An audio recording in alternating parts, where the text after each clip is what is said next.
Bonjour à tous et bienvenue sur cette nouvelle vidéo consacrée à l'exploration du monde onirique.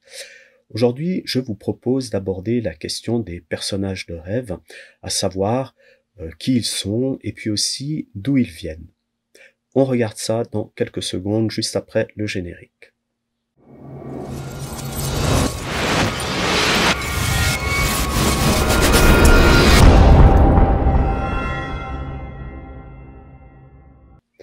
Alors, à la question de savoir d'où ils viennent, c'est une question qui m'est souvent posée et que je suis content d'aborder aujourd'hui dans cette vidéo.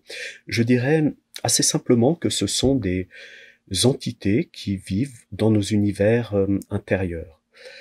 Beaucoup d'entre elles, peut-être même une grande majorité, possèdent une autonomie et puis aussi une certaine forme de conscience.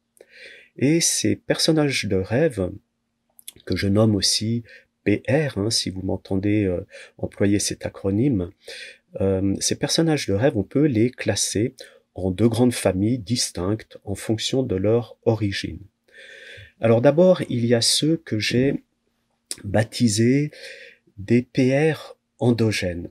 Alors, ces PR endogènes, ce sont des personnages de rêve qui sont en lien avec notre identité profonde et en fait qui sont en nous, avec nous, depuis très longtemps, depuis notre naissance, peut-être même en deçà, et ils nous caractérisent.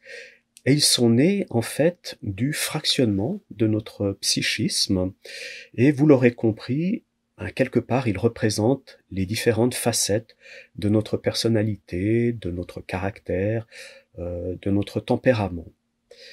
Alors, ces personnages de rêve-là sont vraiment très intéressants et j'aime beaucoup travailler avec eux en rêve lucide. Pourquoi ? Parce qu'ils sont, en fait, ils peuvent nous apprendre beaucoup de choses sur nous-mêmes, sur notre personnalité, mais aussi sur des choses, euh, voilà, qui sont dans notre inconscient, qui sont enfin, des éléments de la vie que nous ne connaissons pas.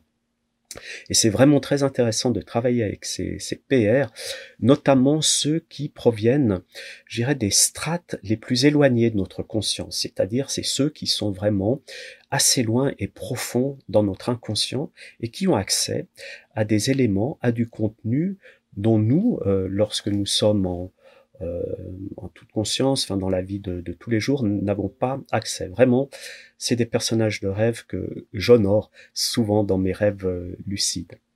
Et puis, il y a une autre famille de PR que je nomme des PR exogènes. Alors ceux-ci, ils sont un petit peu spéciaux. Pourquoi ? Parce que euh, ils sont importés de l'extérieur à l'occasion, en fait, d'un événement positif ou négatif qui va impacter, en fait, qui va laisser une empreinte plus ou moins profonde dans notre terrain émotionnel, en fonction de notre sensibilité.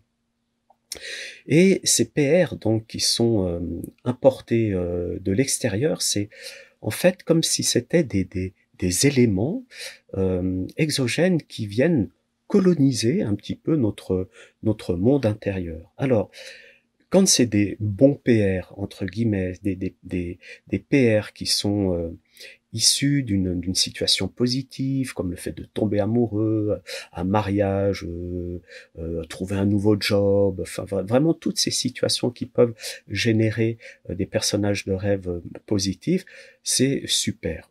Mais par contre, ces personnages-là, en général, ils s'attardent pas très souvent dans nos rêves. Tout simplement, on les voit une fois ou deux. Tout simplement, pourquoi ? Parce que le rêve a une fonction digestive. Et puis, ces personnages-là, comme ça va très bien, c'est des très bons nutriments, ça roule, on les absorbe en nous, ça passe comme une lettre à la poste, on les intègre en nous, et puis après, ben voilà, ils font partie de notre univers psychique, et on n'a pas forcément besoin de les revoir en rêve. Alors contrairement à eux, les personnages de rêve exogènes négatifs, ceux qui sont nés par exemple d'un traumatisme, comme une agression, un viol, un fait de guerre, un inceste non consenti, une situation de mobbing, une situation de harcèlement. Aussi, il y a aussi des personnages de rêve qui naissent, qui sont issus de situations comme des maladies graves, hein, que l'on va pouvoir représenter euh, avec, on verra tout à l'heure, je vais en parler. Alors ces personnages-là sont des indésirables, si je puis dire. Pourquoi? Parce que bon, ils viennent de l'extérieur, bien sûr, mais ce sont des, entre guillemets, des nutriments, quelque part, qui vont nous rester sur l'estomac. Enfin, vous connaissez cette expression, je digère pas, ça m'est resté sur l'estomac. Eh bien, justement, ces personnages-là, on n'arrive pas à les digérer. Et puis, c'est pour ça qu'ils restent en nous jusqu'à ce qu'on les ait digérés, ou alors expulsés, quasiment, vomis, si je puis dire. Soit on les digère, et si on n'arrive pas à les digérer, il faut vraiment les sortir de nous. Alors là, je vous parle de la symbolique, hein, mais il y a aussi des faits, mais tout à fait réels, qui ont été démontrés, comme quoi, entre guillemets, vomir un personnage de rêve pouvait nous libérer. Alors, vous l'aurez compris, ces personnages-là s'installent en nous, et c'est eux qui provoquent ce que l'on appelle le stress post-traumatique, parce que la mission de ces PR, c'est vraiment leur mission, c'est de poursuivre euh, euh, oui, cette mission pour laquelle ils ont été destinés, et ils vont continuer à l'intérieur de nos rêves, donc ça sera des rêves d'angoisse ou encore des cauchemars, continuer à nous faire revivre l'événement, revivre, jusqu'à ce que nous ayons fini par le digérer ou par l'excréter. Bien sûr, ces personnages-là, ils ont aussi quelque chose à nous apprendre, mais la plupart du temps, on préfère les savoir à l'extérieur et puis plus du tout les revoir.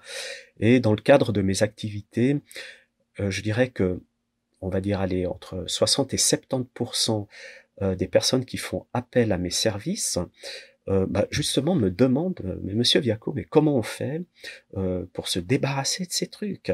Ça fait des années que je fais une psychothérapie, ils sont toujours là, je fais toujours mes cauchemars et tout.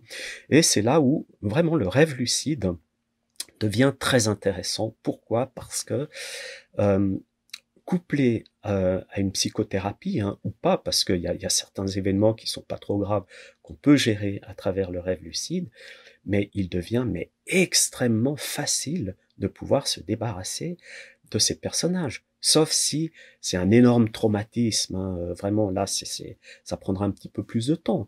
Mais si c'est, je veux dire, comme j'ai expliqué tout à l'heure, allez, des situations un petit peu de rejet, de mobbing, de harcèlement, un échec, par exemple, professionnel ou autre, qui pourrait provoquer un cauchemar, mais là, on y arrive, mais très très facilement. Donc, ces personnages de rêve peuvent aussi incarner, on va dire, une idée, ou oui, on va dire une idée si l'on se base sur la philosophie, par exemple, platonicienne, ou encore un archétype si l'on fait référence à la psychologie jungienne. Donc là, on part plutôt d'une idée abstraite qui va s'incarner autour de, voilà, et former un personnage de rêve. Alors, ce qu'il faut savoir aussi, ça je l'ai pas dit tout à l'heure, mais quand on parle de personnage de rêve, on parle d'êtres humains, on parle d'animaux, on peut parler de microbes, de virus, on peut parler de végétaux, en fait, tout ce qui représente la vie et qui a une dynamique. Alors, maintenant, là où je veux en venir, c'est que fondamentalement, je voulais vous dire que un personnage de rêve, à l'origine, n'est rien d'autre qu'une information. Une information qui est en nous et qui vit en nous. Et lorsque cette information se manifeste dans nos rêves, qu'est-ce qui va se passer? Elle va utiliser la matière onirique qu'elle a à disposition autour d'elle pour la densifier, la sculpter, la polymériser, la modéliser, la structurer, enfin tout ce que vous voulez, elle va l'aimanter en fait pour lui donner forme. Et c'est pour ça que en fonction de notre éducation et puis aussi de nos références, de notre culture, hem, ces idées, ces personnages de rêve et autres, pourront prendre une forme ou une autre, hein. Par exemple, la peur, qui va, s'incarner, à l'intérieur d'un rêve chez une personne. Chez certains, ça pourrait être, une araignée, chez d'autres un scorpion, chez d'autres un type avec un poignard, ensanglanté ou une arme qui court après pour lui faire la peau. Donc et c'est pour ça que moi je travaille toujours avec la symbolique, personnelle, le symbolisme personnel, parce que les dictionnaires de rêve, mais on oublie quoi, c'est vraiment, quelque chose de beaucoup trop, restrictif. Alors oui, si on veut s'amuser un peu entre amis comme ça, à discuter de nos rêves et puis, feuilleter un petit Larousse du rêve, OK, pourquoi pas, mais quand on veut faire un vrai travail approfondi sur le rêve, on part de la symbolique personnelle. On peut aussi aborder les grands archétypes de la symbolique, universelle, mais ces dictionnaires de rêve, non, enfin, soyons sérieux, quoi, quelque part. À un moment donné, il faut vraiment arrêter, quoi.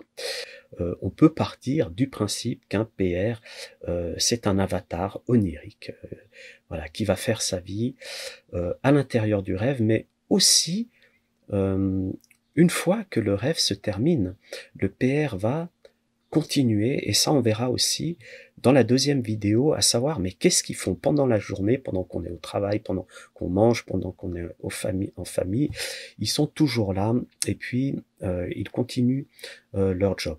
Mais pour aujourd'hui, voilà, on arrive à la fin de cette vidéo. Je voulais pas faire une vidéo trop longue aujourd'hui parce que je préfère la faire finalement en plusieurs chapitres.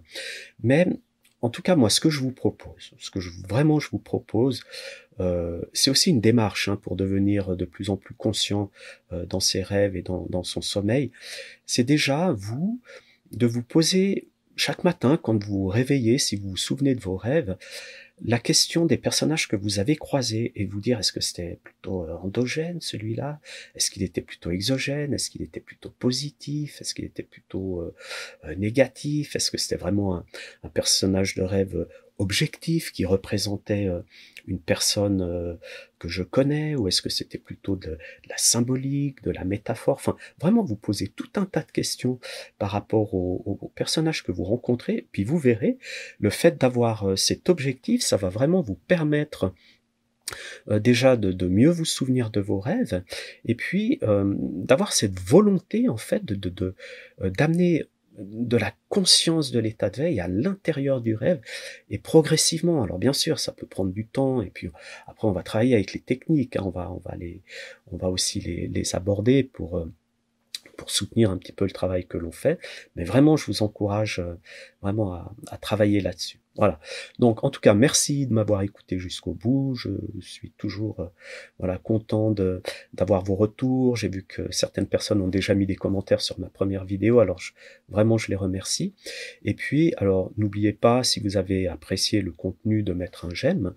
Ça me permet de voilà, je commence d'être référencé un petit peu sur YouTube. Et puis aussi à vous abonner. Pourquoi? Parce que, alors, j'ai décidé, j'ai pris la décision, enfin, je me suis fixé comme objectif de mettre au minimum une vidéo par semaine, mais quand c'est des vidéos courtes, ben voilà, peut-être qu'il y en aura 2 ou 3, et puis ben, typiquement pour les personnages de rêve, je pense que je vais faire une vidéo intermédiaire que je vais mettre peut-être dans le courant de la semaine prochaine. Voilà, donc merci beaucoup, au revoir tout le monde, et on se dit à bientôt.